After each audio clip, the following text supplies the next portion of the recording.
Hello everybody, welcome to Deluxe Collectibles, and today I'm going to be reacting and reviewing LEGO Ninjago Season 11, Episode 17, Firemaker. So for this episode, if you would like to see the reaction, then be sure to go into the description of this video, which right at the top there will be a link to Google Photos, where you'll be able to view the fully uncut reaction with the full footage and everything. It's just so we can avoid any issues with posting it on YouTube. It makes it so much easier. And then on this video here, if you continue watching it, there will be the review filled with all of the spoilers, so I would recommend either watching the episode on your own time or viewing the reaction as well. And yeah, just thank you so much for clicking on this video, and now you can either go to the reaction or stay here for the review.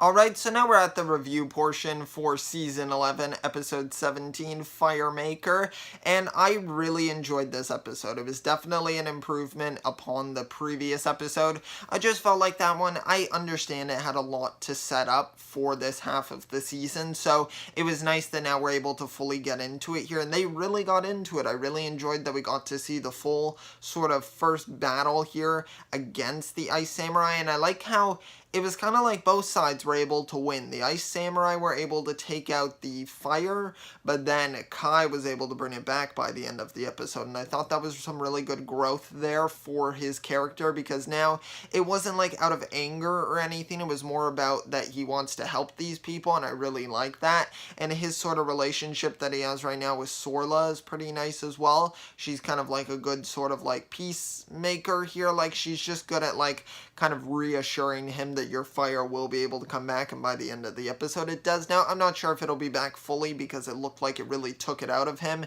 just to light that one fire, so it might not be fully back yet, but I think that it's good that at least it's a start here. I really like that. There were some really good jokes in here with like when the when basically this sort of, I don't even know what to call them really, this these people of that the ninja have met, they don't really understand one of the expressions that Cole uses, which was kind of funny. I thought that that was pretty clever, because yeah, they wouldn't really be familiar with some of the phrases that they're using.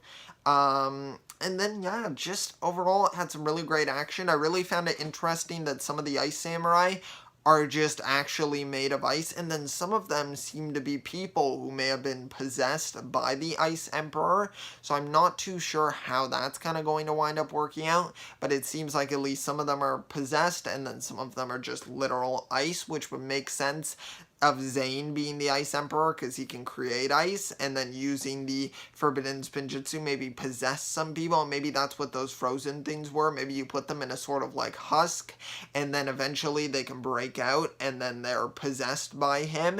It's kind of like a butterfly or a caterpillar making a cocoon and then coming out as a butterfly. These people go in unpossessed and then come out possessed. I'm not sure if that's how it's going to be. That's just a theory, but I thought that it was a really well done episode. Definitely really improved.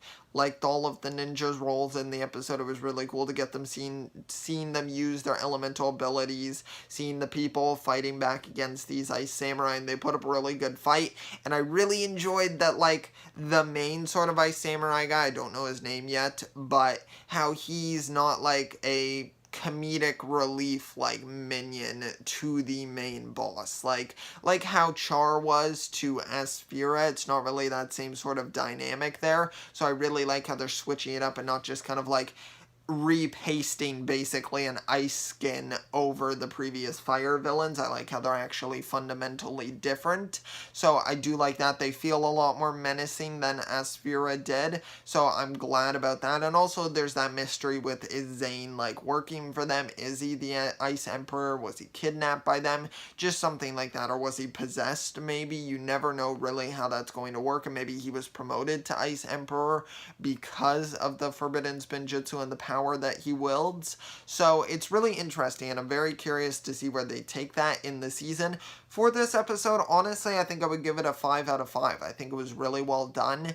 I really enjoyed it, but now I want to hear your thoughts on the episode. Let me know what you thought of it, and did you enjoy the reaction format of this video? Is it easy to get to Google Photos? I try to make it as easily accessible as possible, and did you enjoy the review portion as well? So yeah, I just hope you all enjoyed the video. I really appreciate you watching this, and if you did, it would also be appreciated if you could leave a like, and also subscribe to the channel if you want to see more content on here and the rest of the reactions as they release on the channel. And yeah, I will see you all next time, and always remember, keep on collecting.